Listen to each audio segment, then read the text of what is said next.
নমস্কার বন্ধুরা, শুভ টক্স শোতে স্বাগতম।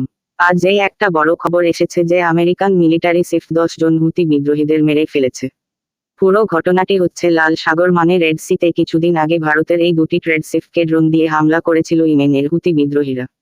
আজ নর্থ সিয়ার একটি ট্রেড শিপ আসছিল লাল সাগর দিয়ে। ঠিক তখনই হুতি বিদ্রোহীরা 3টি বোর্ড নিয়ে এই নর্থ সিয়ার ট্রেড শিপটির উপর হামলা চালায়।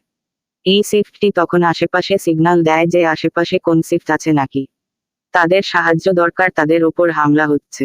কিন্তু ঠিক সেই সময় আমেরিকার ইউএসএসডি আইজ্যাক হাইবারের কাছে সিগন্যালটি যায়। এই লাল সাগরে হামলা হচ্ছিল বলেই আমেরিকা আগে থেকেই তার শক্তিশালী জঙ্গি জাহাজ ইউএসএসডি আইজ্যাক হাইবারকে লাল সাগরে পাঠিয়ে দিয়েছিল। আমেরিকার এই ইউএসএসডি আইজ্যাক হাইবার সিগন্যাল পাওয়া মাত্রই এই হুতি বিদ্রোহীদের উপর হামলা চালায়। 20 সেকেন্ডের ভিতরে আমেরিকান জঙ্গি জাহাজ হুতি বিদ্রোহীদের বোর্ড জলে ডুবিয়ে দেয়। এই বোর্ডে 10 জন হুতি বিদ্রোহীরা ছিল, তাদেরকেও মেরে ফেলে। এই খবর পাওয়া মাত্রই ইরান তার ইয়েমেনের কাছে থাকা জঙ্গি জাহাজ হুতি বিদ্রোহীদের বাঁচানোর জন্য পাঠিয়ে দেয়। আমেরিকা যেটা চাইছিল সেটাই হলো।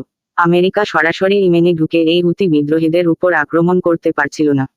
কারণ হলো আরব ওয়ার্ল্ড। আমেরিকা ইয়েমেনে আক্রমণ করলেই এই আরব ওয়ার্ল্ডের কাছে খারাপ হয়ে যেত।